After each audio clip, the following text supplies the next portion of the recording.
Welcome to the channel. English में जब बातचीत हो रही हो तो इसमें सवाल ना पूछा जाए, इसके बगैर तो कॉन्वर्सेशन करना पॉसिबल नहीं। आप अगर इंग्लिश में बातचीत कर रहे हो तो डेफिनेटली उसमें सवाल और जवाब दोनों आएंगे। तो आंसर देना तो बहुत इजी है। जैसे अगर मैंने आपसे पूछा वेयर डू यू लिव, आप बोल देंगे आई लिव इन लाहौर। लेकिन मेरा अगला क्वेश्चन क्या होगा, ये पूछने के लिए मुझे सोचना पड़ेगा कौन से हेल्पिंग वर्ब लगाऊं, कौन सा WH वर्ड लगाऊं। आज की इस वीडियो में मैं आपके लिए ऐसे ही WH वर्ड लेकर आई हूँ, जिसका मतलब तो हम सीखेंगे ही साथ ये भी देखेंगे कहाँ और कैसे ये यूज होते हैं। आज के बाद क्वेश्चन पूछना आपके लिए बहुत ही आसान हो जाएगा, क्योंकि देखिए जब भी हम सवाल पूछना स्टार्ट करते हैं तो सबसे पहले हमें ये देखना होता है कौन सा वर्ड लगाएं और कौन सा WH वर्ड यहाँ पे आएगा, कौन सा टेंस यूज करें। तो आज की इस वीडियो में ये सब सीखेंगे और साथ ही इसकी प्रैक्टिस भी करेंगे। आज की क्लास में हम WH फैमिली के तमाम वर्ड्स सीखेंगे और साथ ही इनमें कौन से स्ट्रक्चर यूज किए जाते हैं वो भी देखेंगे। सबसे पहला जो हमारा वर्ड है वो है व्हाट। व्हाट का मीनिंग क्या होता है ये हम सबको ही पता होता है कि इसका मतलब होता है क्या।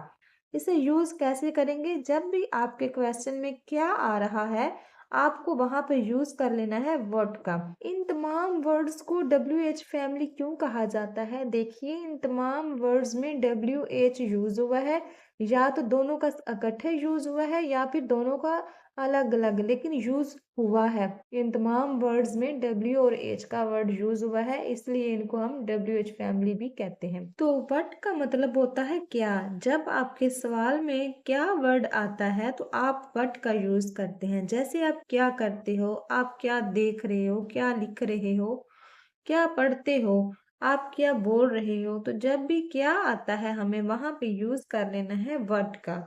इसके अगर स्ट्रक्चर की बात करें तो किसी भी टेंस में किसी भी स्ट्रक्चर में जब आपको क्वेश्चन पूछना हो तो सबसे पहला जो हमारा वर्ड लगता है वो है WH। इनमें से कोई भी हो सकता है। इसके बाद हमें हेल्पिंग वर्ब लगाना होता है और इसके बाद हमें सब्जेक्ट लगाना होता है। इसके बाद हम वर्ब यूज करते हैं और देन लास्ट में हम यूज करते हैं ऑब्जेक्ट का। इस तरह ये हमारा सेंटेंस कंप्लीट हो जाता है। जैसे कि अगर आपको बोलना हो आप क्या करते हो तो आप बोलेंगे what do you do. What इसमें क्या है WH वर्ड, डू इसमें हेल्पिंग वर्ब है, यू सब्जेक्ट है और डू फिर आ जाएगा मेन वर्ब।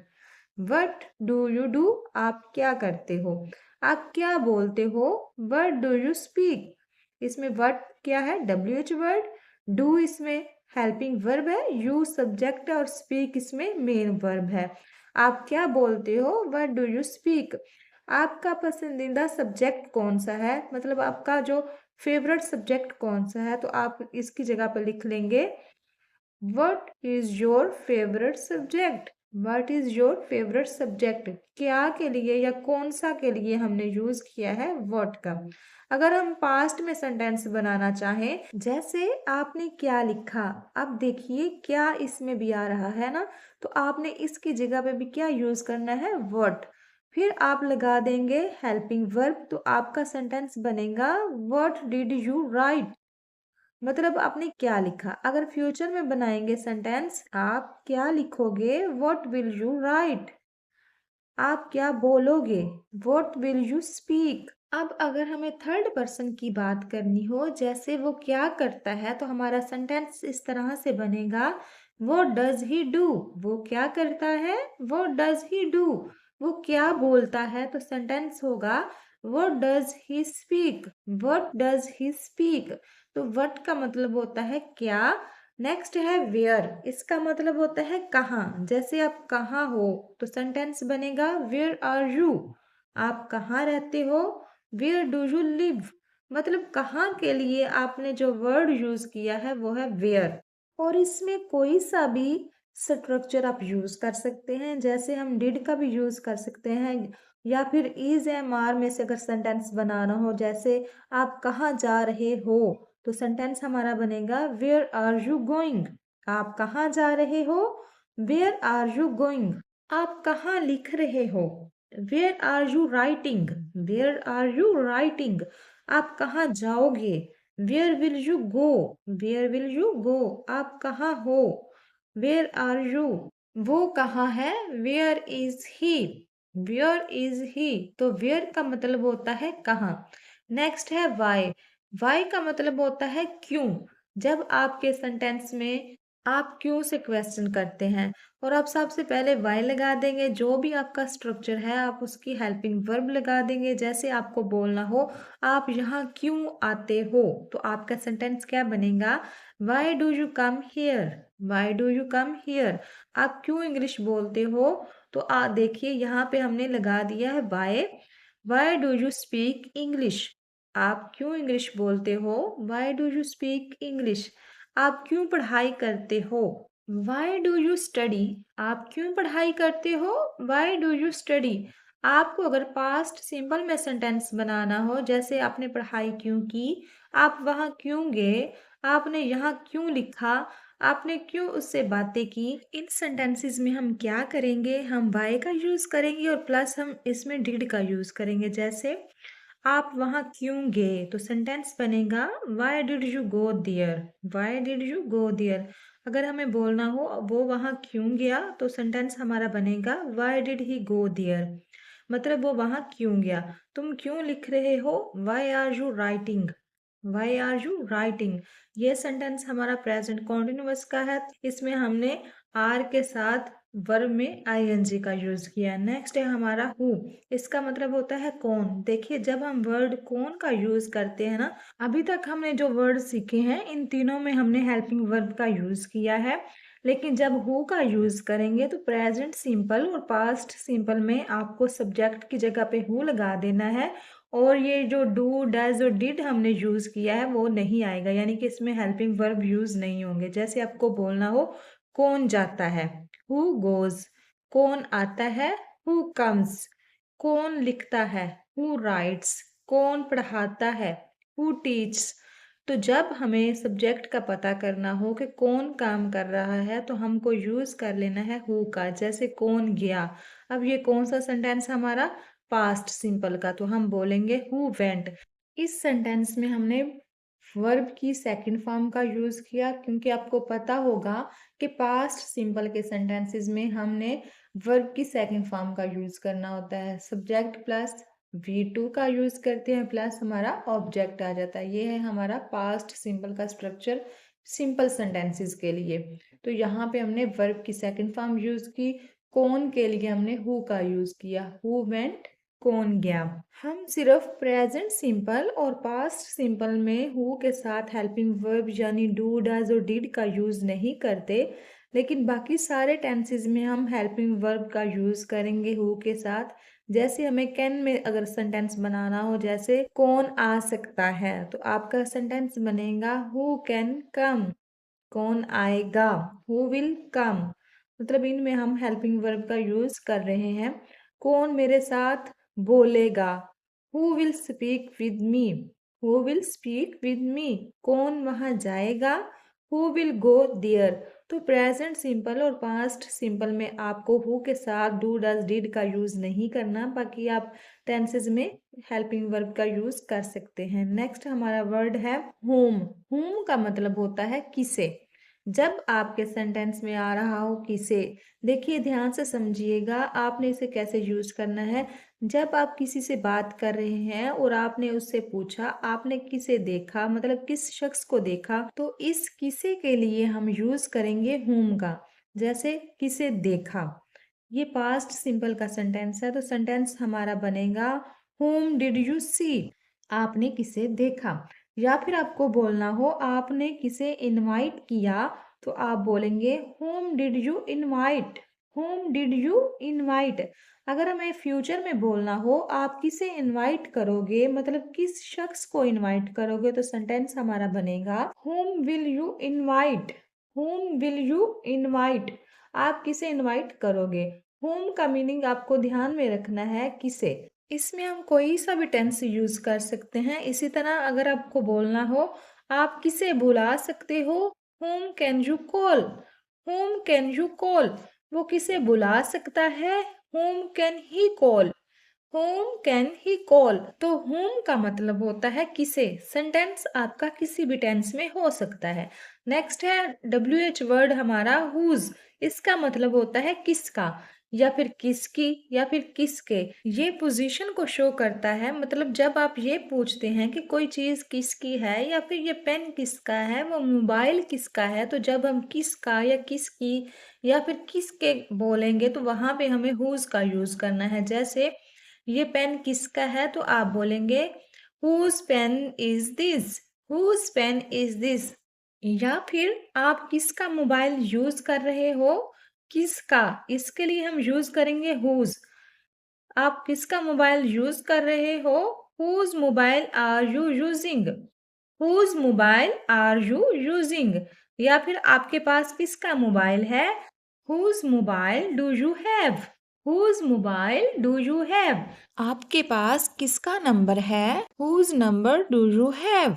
आपके पास किसका नंबर है, whose number do you have. तो हुज का मतलब है किसका। इसमें हम ऑब्जेक्ट के साथ ही लिखते हैं हुज को। जैसे किसका पेन, हुज पेन, किसका मोबाइल, हुज मोबाइल, यानी कि हुज के साथ ही ऑब्जेक्ट भी आ जाता है हमारा। नेक्स्ट है हमारा विच। इसका मतलब होता है कौन सा या कौन सी। इसमें भी हम ऑब्जेक्ट साथ ही लिखते हैं। जैसे कौन सा पेन, विच पेन, कौन सा लैपटॉप, विच लैपटॉप, कौन सा घर, विच हाउस। इसी तरह से अगर हम स्ट्रक्चर्स की मदद से सेंटेंसेस बनाएं, जैसे आपको कौन सी मूवी अच्छी लगती है या फिर आपको कौन सी मूवी पसंद है, which movie do you like, which movie do you like. आपको कौन सा खाना पसंद है, which food do you like, which food do you like.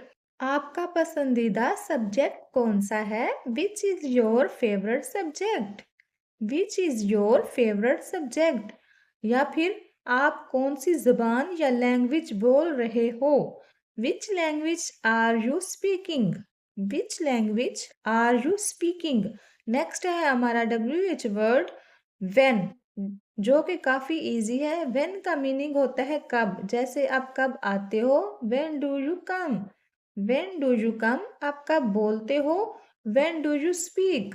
आप कब लिखते हो, व्हेन डू यू राइट। तो ये तो थे हमारे प्रेजेंट के सेंटेंसेस। अब फ्यूचर में अगर बनाने हो हमें कब के साथ, जैसे कब आओगे या कब आओगी, व्हेन विल यू कम, कब आओगी, व्हेन विल यू कम। अब कब लिखोगी, व्हेन विल यू राइट, आप कब लिखोगी, व्हेन विल यू राइट। आप मेरी मदद कब करोगे, when will you help me, when will you help me. तो व्हेन का मतलब होता है कब। जब भी आपके सेंटेंस में कब का वर्ड आएगा तो आपको यूज कर लेना है व्हेन का। नेक्स्ट है हाउ। हाउ का मतलब होता है कैसे। आप कैसे हो, हाउ आर यू। आप कैसे हो, हाउ आर यू। आप कैसे यहाँ आते हो, how do you come here, how do you come here. आप इंग्लिश कैसे बोलते हो, how do you speak English, how do you speak English. आप पढ़ाई कैसे करते हो, how do you study, how do you study. या फिर आपने पढ़ाई कैसे की। ये अब हमारा सेंटेंस पास्ट का है। इसमें हेल्पिंग वर्ब जो यूज होगा वो पास्ट वाला होगा, यानी कि डू की जगह पे यूज करेंगे डिड का। हाउ डिड यू स्टडी, आपने पढ़ाई कैसे की, हाउ डिड यू स्टडी। आप वहाँ कैसे गए, how did you go there, how did you go there. तो हाउ का मतलब होता है कैसे। हम इसको किसी भी टेंस में यूज कर सकते हैं। नेक्स्ट है हाउ मैनी। इसका मतलब होता है कितना या फिर कितनी या फिर कितने। आप देखिए यहाँ पे लिखा हुआ है हाउ मच, तो इसका मतलब भी होता है कितना या फिर कितने या फिर कितनी। दोनों में ये फिर डिफरेंस क्या है। तो देखिए जब हम हाउ मैनी का यूज करते हैं तो इसका मतलब होता है कि हम काउंटेबल नाउन के साथ इसका यूज करेंगे। हाउ मैनी का यूज हम करते हैं काउंटेबल चीजों के साथ जो काउंट हो सकती हैं। और हाउ मच का यूज करते हैं अनकाउंटेबल नाउन के साथ, जैसे जो हम काउंट नहीं कर सकते। तो ज़्यादातर स्टूडेंट्स इसमें मिस्टेक कर देते हैं कि वो कितना या कितने की सेंस के लिए हाउ मैनी का ही यूज़ कर देते हैं, इनके डिफरेंस का ख्याल नहीं रखते।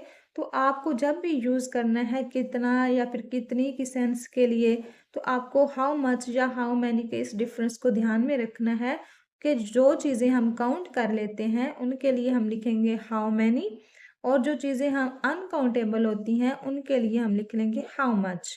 जैसे कितनी किताबें, हाउ मैनी बुक्स। कितने पेन, हाउ मैनी पेन्स। इसी तरह कितना इल्म। आप देखें जो इल्म है ये काउंट नहीं हो सकता ना, तो ये अनकाउंटेबल चीज है ना, तो इसके लिए हम लिख लेंगे how much. How much knowledge. कितना इल्म, हाउ मच नॉलेज। कितना पानी, आप पानी भी काउंट नहीं हो सकता। How much water. कितना पानी, हाउ मच वाटर। कितना वक्त, हाउ मच टाइम। वक्त भी काउंट नहीं हो सकता, इसलिए हमने यहाँ पे हाउ मच का यूज किया। How much time. इसी तरह आप कितनी ज़बानें जानते हो। How many languages do you know. आप कितनी ज़बानें जानते हो। How many languages do you know. आप कितना पानी पी सकते हो। How much water can you drink. How much water can you drink. आप कितने जुमले बनाओगे। How many sentences will you make. How many sentences will you make. आप कितने पैसे कमाते हो। How much money do you earn. How much money do you earn. Money के लिए हमने हाउ मच का यूज किया है। आपने कितनी किताबें पढ़ी। How many books did you read. How many books did you read. तो हाउ मच और हाउ मैनी का यूज होता है कितना या फिर कितने या फिर कितनी के लिए। आप इन तमाम स्ट्रक्चर में सेंटेंसेस बना सकते हैं, तो इस तरह आपके काफ़ी ज़्यादा सेंटेंसेस बन जाएंगे। ये तो थे कुछ बेसिक से WH वर्ड्स। बाकी पार्ट 2 में हम डिस्कस करेंगे। आई होप आज की वीडियो भी आपको अच्छी लगी होगी, कुछ नया सीखा होगा। अगर वीडियो अच्छी लगी हो तो एक लाइक कर दीजिएगा। बाकी इसके WH वर्ड्स जो हैं हम नेक्स्ट वीडियो में डिस्कस करेंगे। मिलते हैं नेक्स्ट वीडियो में। Thanks for watching.